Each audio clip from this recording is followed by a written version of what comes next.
वृश्चिक राशि वाले मेरे मित्रों, आप सभी का बहुत बहुत स्वागत है वैदिक मंथन भिंड यूट्यूब चैनल में। इस पूरे जुलाई के महीने में भूल कर भी नहीं जाना इन 3 स्थानों पर, वरना शनिदेव का भयंकर क्रोध आपके ऊपर बरसेगा और शनिदेव के साथ राहु, मंगल और शुक्र एक साथ आपके जीवन की हर एक खुशी, हर एक बरकत को, धन दौलत और संपत्ति को समाप्त कर देंगे।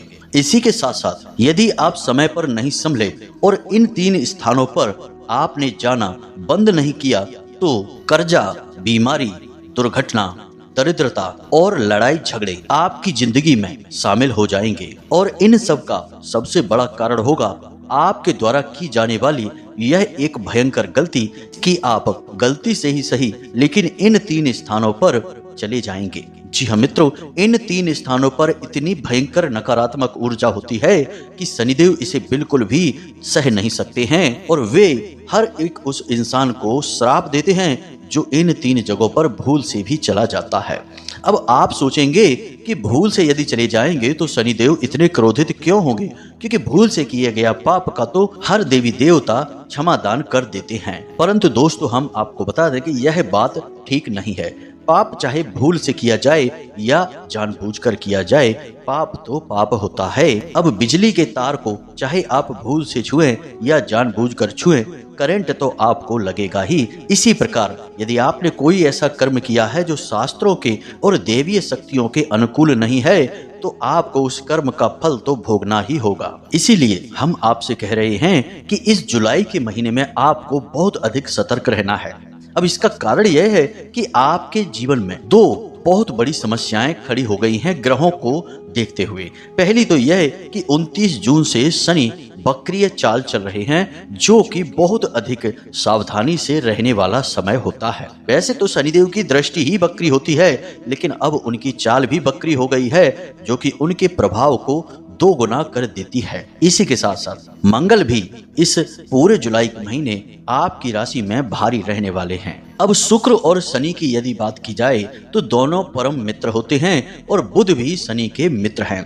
तो जो शुक्र और बुध दोनों आपके जीवन में लाभ भाव में गोचर कर रहे हैं, वे भी आपको लाभ के स्थान पर हानि पहुंचाएंगे और इन दोनों ग्रहों से जुड़ी हुई समस्या आपके जीवन में बढ़ती चली जाएगी, क्योंकि इसका कारण होगा शनि देव से इनकी परम मित्रता। और यह तो हम आपसे पहले ही कह चुके हैं कि जिस इंसान से शनिदेव क्रोधित हो जाते हैं उस इंसान का राहु एक्टिव हो जाता है, सक्रिय हो जाता है और उस इंसान से जानबूझकर ऐसे कर्म करवाता है जिससे कि शनिदेव उस पर और अधिक नाराज हो जाते हैं, क्रोधित हो जाते हैं और उसे दंड देने लगते हैं। इसीलिए आपने यह कहावत तो अवश्य सुनी होगी कि विनाश काले विपरीत बुद्धि, यानी कि जब इंसान का समय खराब आने को होता है तो उसकी बुद्धि भी विपरीत हो जाती है। और इंसान का वक्त खराब आने का मतलब क्या है कि शनिदेव उससे क्रोधित हो चुके हैं। अब शनिदेव क्रोधित होंगे तो बुरा वक्त कैसे आएगा। आप समझिए कि शनिदेव की जो शक्तियां हैं वे इस कलयुग में बहुत अधिक हैं। सबसे पहली शक्ति है कि शनिदेव को न्याय का और कर्म का देवता कहा जाता है। इसी के साथ साथ शनिदेव दंड अधिकारी भी हैं, यानी हर इंसान जो इस धरती पर जी रहा है उसके जीवन में कौन सी सजा उसे कब मिलेगी इसका निर्णय शनिदेव ही लेंगे। और ये अधिकार शनिदेव को किसी और ने नहीं, स्वयं भोलेनाथ ने दिए हुए हैं। तो इस अधिकार से शनिदेव जब आपको दंड देंगे, आपसे नाराज होंगे, तभी तो आपका बुरा समय आएगा। और जब आपका बुरा समय आएगा तो उस बुरा समय को लाने के लिए कुछ ना कुछ तो माध्यम बनेगा। तो आपके ही द्वारा किए गए कुछ ऐसे कार्य जो शनिदेव को नाराज करेंगे और आपका बुरा समय लेकर आएंगे, तो आपकी बुद्धि पर राहु हावी हो जाएगा और जानबूझकर आपसे ऐसे कार्य कराएगा जिससे कि आप गलत दिशा में चले जाएंगे और आपके कर्म खराब हो जाएंगे, जिससे शनिदेव आपसे क्रोधित होकर आपको दंड देंगे। इसीलिए यह कहावत बनी हुई है। तो सबसे बेहतर होगा दोस्तों कि आपको पहले से ही इस बात के बारे में जानकारी प्राप्त हो जाए कि ऐसे विकट समय में जब शनिदेव वक्री हैं, यानी उनकी महादशा चल रही है, तो आपको कौन से ऐसे स्थान हैं, कौन से ऐसे कार्य हैं जो नहीं करने हैं, जो शनिदेव की सोच के और उनके विचारधारा के खिलाफ हैं। अब जब आपको इन चीजों के बारे में पता चल जाएगा तो आप पहले से ही सतर्क हो जाएंगे, फिर आप यह गलती नहीं करेंगे और आपके जीवन में शनिदेव की कृपा भी बनी रहेगी। सीधी सी बात है कि जब शनिदेव आपसे नाराज नहीं है तो वे आपसे प्रसन्न होंगे और प्रसन्न होंगे तो फिर आपको अच्छे फल भी देंगे। वैसे प्रिय मित्रों, हम आपको बता दें कि शनि जब बकरी होते हैं या शनि की 7.5 चल रही होती है, यानी कि शनि किसी भी प्रकार से हावी होते हैं, तो किसी किसी जातक को तो करोड़पति तक बना देते हैं। किसी किसी जातक के जीवन में वे खुशियां लेकर आते हैं जिसके लिए वो जीवन भर से तरस रहा था। लेकिन इसकी भी कुछ शर्तें हैं, कुछ ऐसे कार्य हैं जिन्हें आपको भूल कर भी नहीं करना है।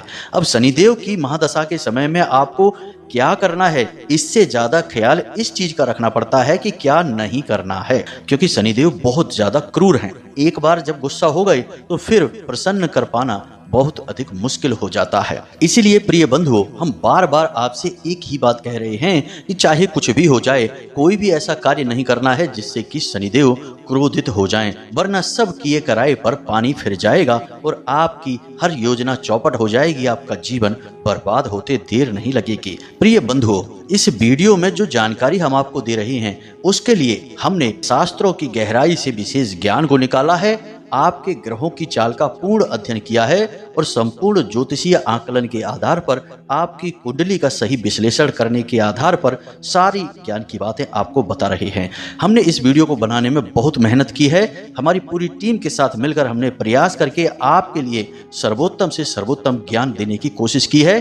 साथ ही साथ माता रानी की कृपा और आशीर्वाद भी आपके लिए इस वीडियो के माध्यम से पहुंचाने की कोशिश की है। तो अब हम यह चाहते हैं कि आप इस वीडियो को पूरा देखें, क्योंकि यदि आपने इस वीडियो को पूरा नहीं देखा तो हमारी सारी मेहनत पर पानी फिर जाएगा। साथ ही साथ माता रानी की कृपा और आशीर्वाद भी आपको प्राप्त नहीं हो पाएगा, क्योंकि वीडियो के अंत में हम आपको एक ऐसा महाशक्तिशाली उपाय भी बताएंगे जिससे शनिदेव के साथ साथ उनके अन्य सहयोगी ग्रह जैसे कि राहु, केतु, शुक्र और बुध सब एक साथ प्रसन्न हो जाएंगे। साथ ही साथ माता रानी की पूर्ण कृपा और आशीर्वाद भी आपको एक बार में ही पहुंच जाएगी, यानी एक उपाय से माता रानी की कृपा और ग्रहों का पूर्ण आशीर्वाद आपको प्राप्त हो जाएगा।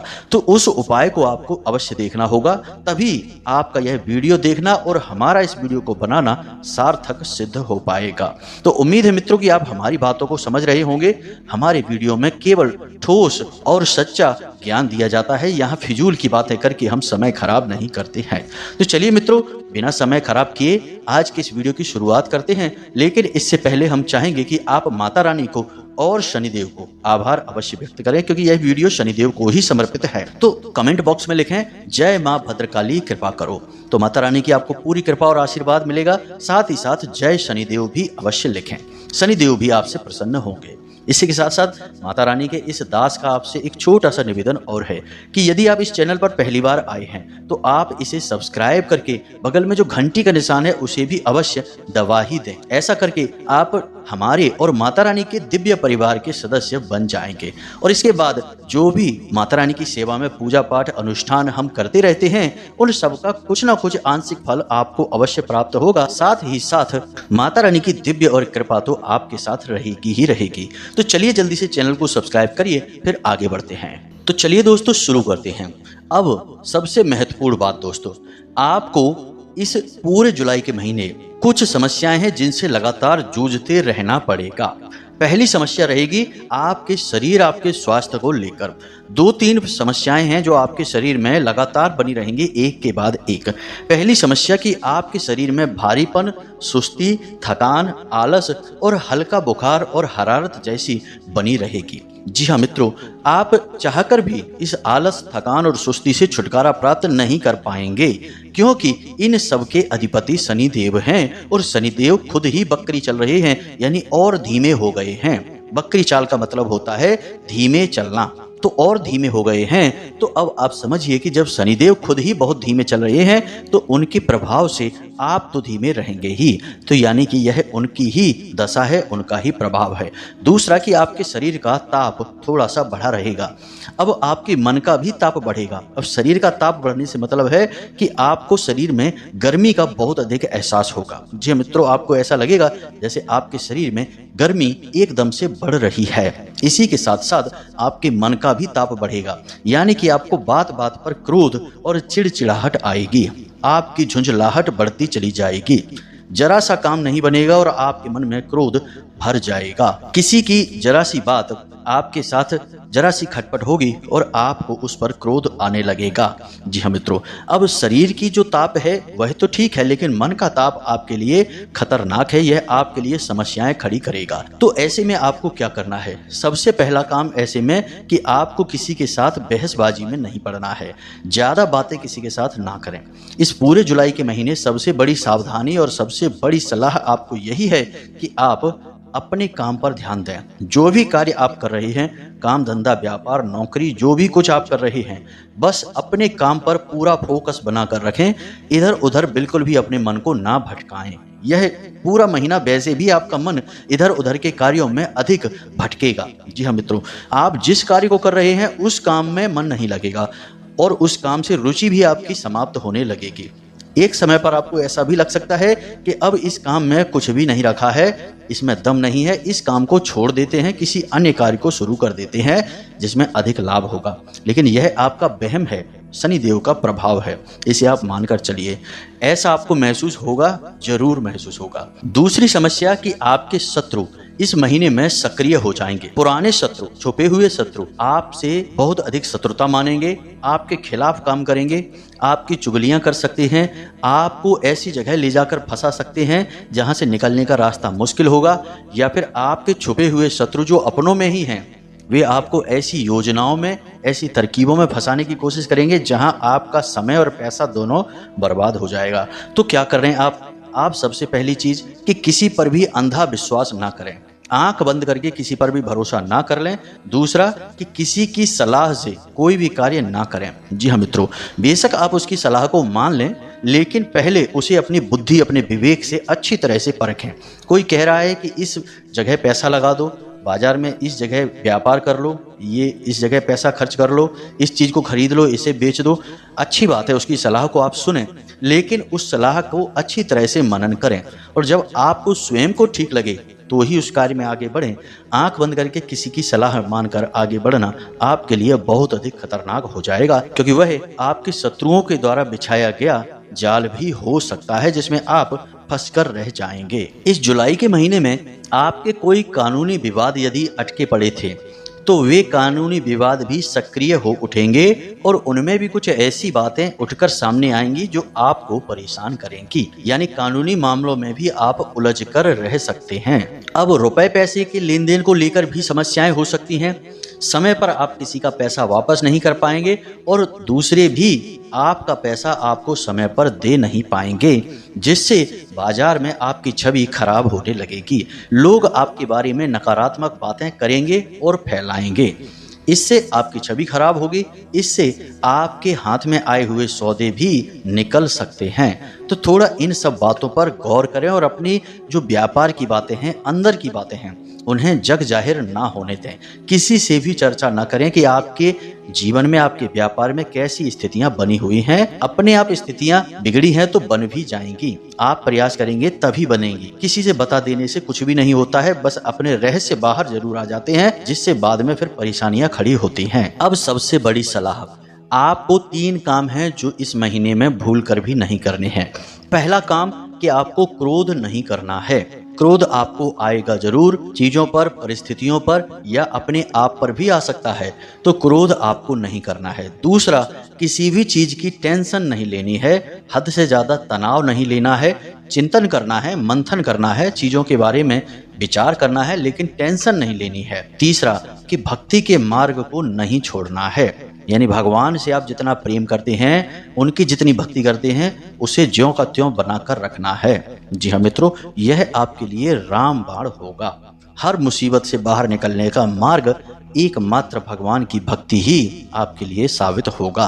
तो ये 3 काम आपको भूल कर भी नहीं करने हैं। हालांकि भगवान के प्रति क्रोध भी आपके मन में बढ़ सकता है, आपके मन में अनाप शनाप विचार भी आ सकते हैं कि भगवान क्यों आपको जानबूझकर परेशान कर रहे हैं, ऐसे विचार आपके मन में आ सकते हैं।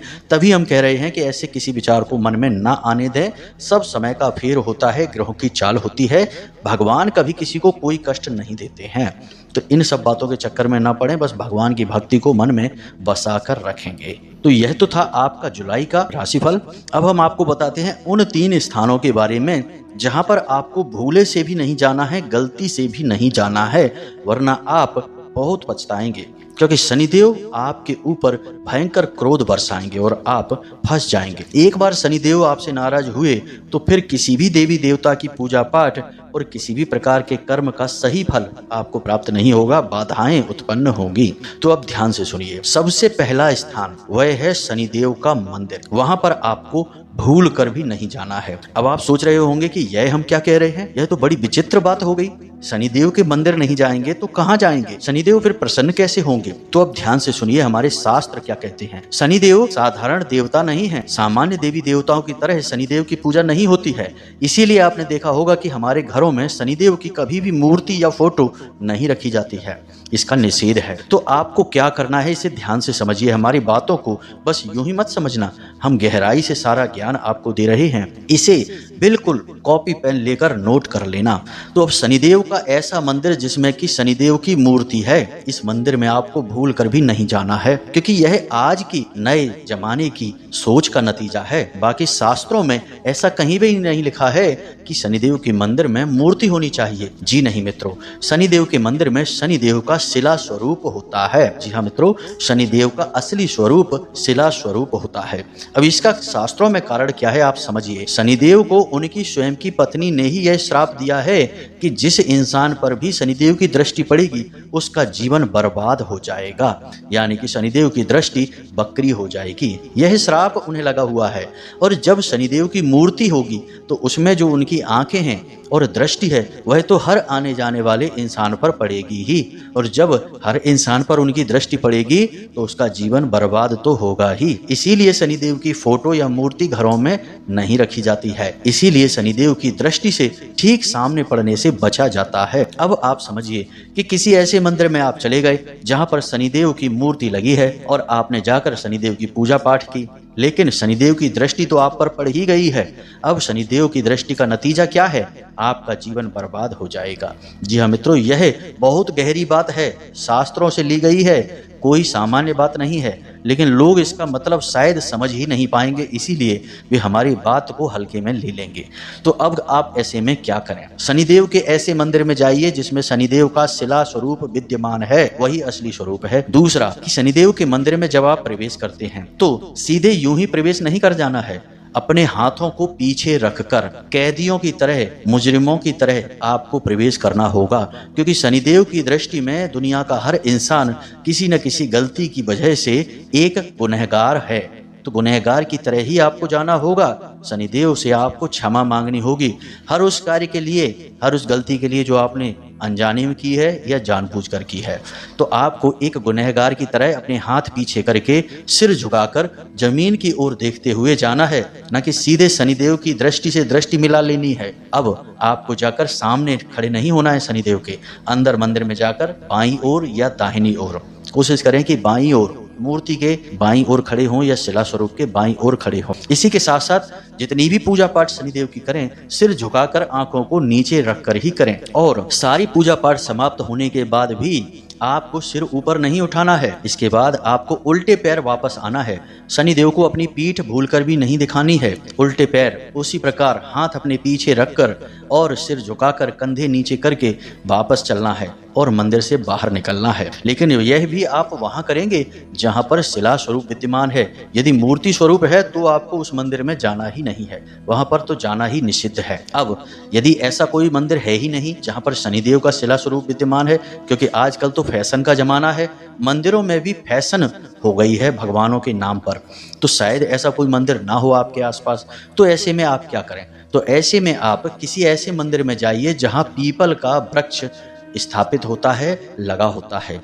तो पीपल का जो वृक्ष है उसे भी शनिदेव का स्वरूप ही माना जाता है। तो शनिवार के दिन जो भी पूजा पाठ विधि विधान से आपको करने हैं वे सब आप पीपल के वृक्ष के नीचे कर सकते हैं, लेकिन याद रखें कि पीपल का वह वृक्ष मंदिर के प्रांगण में होना चाहिए। अक्सर हनुमान जी के या भोले बाबा के मंदिरों में प्रांगण में पीपल का वृक्ष मिल ही जाता है। तो हनुमान जी के मंदिर के प्रांगण में जो पीपल का वृक्ष लगा है वह शनिदेव का ही स्वरूप है।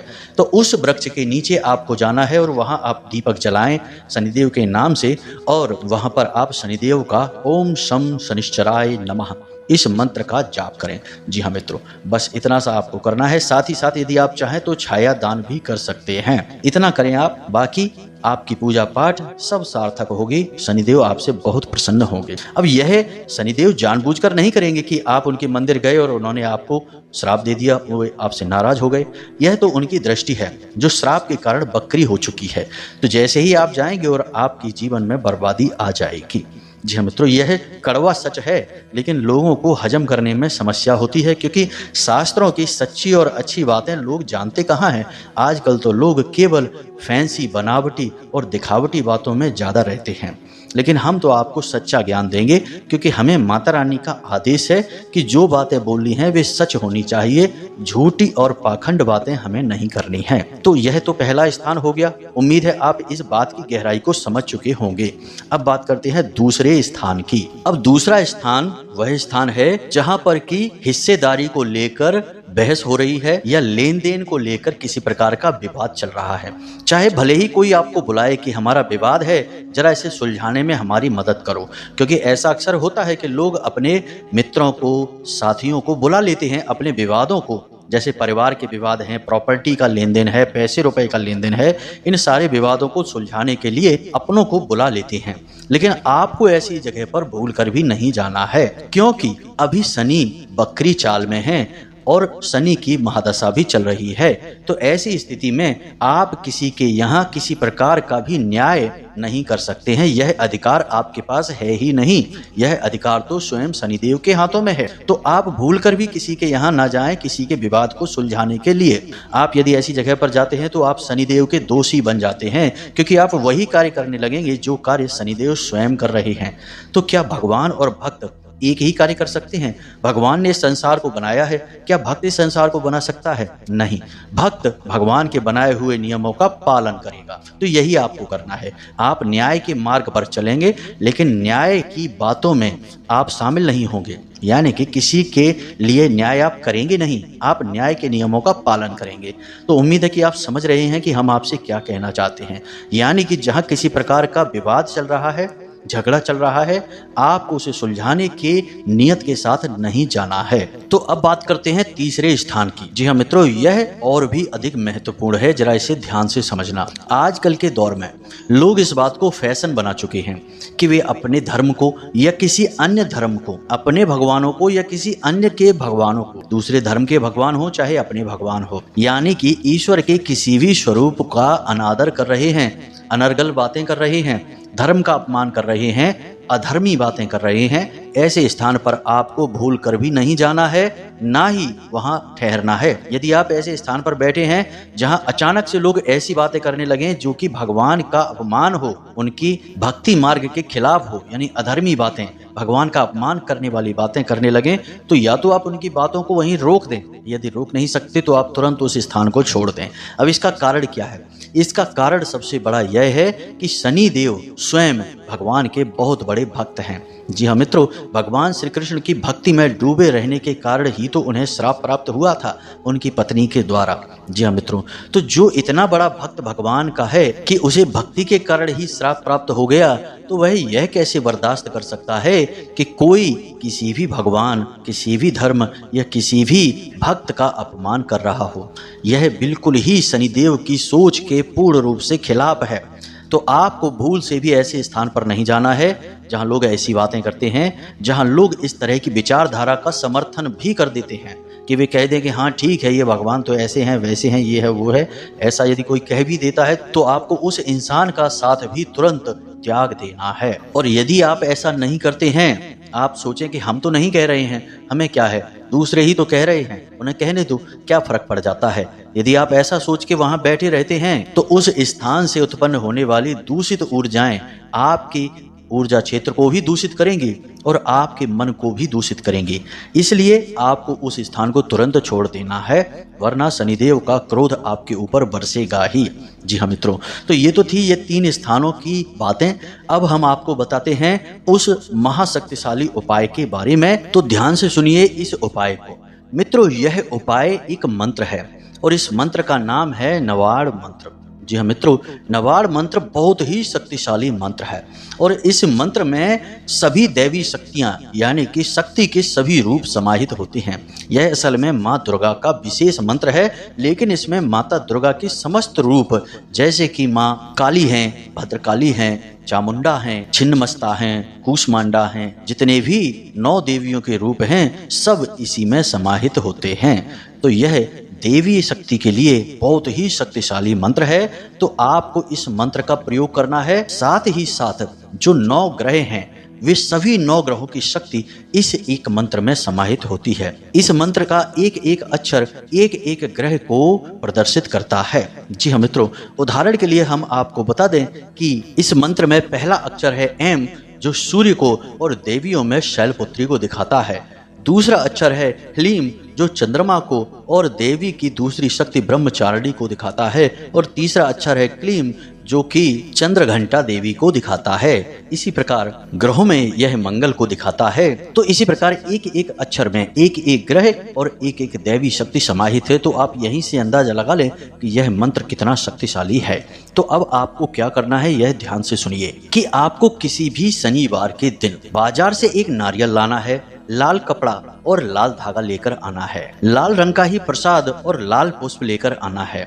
और इस संपूर्ण सामग्री का प्रयोग आप रात्रि में शनिवार के दिन विधि विधान के साथ करेंगे। अब शनिवार की रात्रि यानी 9 बजे के आसपास आप आसन लगाकर बैठिए, माँ दुर्गा की फोटो स्थापित करिए और उसके बाद इस नारियल का पूजन करिए और इसे लाल कपड़े और लाल धागे से लपेटकर अपने पूजा घर में स्थापित कर दीजिए। फिर आप स्फटिक या फिर रुद्राक्ष की माला से इस मंत्र का जाप करेंगे। एक माला जाप करना है आपको। मंत्र है ओम ऐं ह्लीं क्लीं चामुंडाय विच्चय। मंत्र बहुत ही सरल है, आपने अवश्य ही सुना होगा। इस मंत्र का एक माला जाप करेंगे और उसके बाद आप इस नारियल को अपने पूजा घर में स्थापित कर लेंगे। इसके बाद यह माता का शुद्ध स्वरूप बनकर आपके पूजा घर में स्थापित रहेगा। और फिर इसके बाद अगले दिन से ही यानी पूरे जुलाई के महीने आप जब भी अपने घर से बाहर निकलें तो इस नारियल के पैर छूकर और मन में इस मंत्र का उच्चारण करके ही बाहर निकलें। जब आप घर से बाहर कदम निकालें तो अपने मन में इसी मंत्र का उच्चारण करते हुए कदम को बाहर निकालें। मन में ही आपको जाप करना है, मौखिक या उपांशु जाप नहीं करना है। आप कितनी भी बार जाप कर सकते हैं, 1 बार या 2 बार, कोई फर्क नहीं पड़ता है। बस आप इस मंत्र को अपने मन में ख्याल अवश्य करेंगे। बस इतना सा कार्य आपको करना है। इससे दैवी शक्तियां आपको प्राप्त होंगी, माँ भद्रकाली माँ दुर्गा की शक्तियां आपको प्राप्त होंगी, कृपा प्राप्त होगी। ठीक इसी के साथ साथ ग्रहों का भी जो कुप्रभाव आपके ऊपर पड़ने वाला है वह भी बहुत ही कम हो जाएगा। अब यदि कोई प्रश्न आपके मन में उठता है तो आप हमसे कमेंट करके पूछ सकते हैं या फिर वीडियो के डिस्क्रिप्शन में दिए गए व्हाट्सएप नंबर पर मैसेज करके भी पूछ सकते हैं। हमें समय मिलेगा तो हम आपके प्रश्नों के जवाब आपको अवश्य देंगे ही। इसी के साथ साथ आज की इस वीडियो को विराम देते हैं। हमेशा हंसते रहिए, मुस्कुराते रहिए। याद रखिए कि माता रानी की पूर्ण कृपा और आशीर्वाद आपके ऊपर है, तभी आप इस वीडियो को यहाँ तक देख पाए हैं। तो पूरे भक्ति भाव के साथ माता रानी को याद करते हुए मन में विचार करें और बोलें जय माई की, जय माँ भद्रकाली। माता रानी की आपको पूर्ण कृपा और आशीर्वाद प्राप्त होगा। मिलते हैं अगले ज्ञानवर्धक वीडियो में, तब तक के लिए धन्यवाद।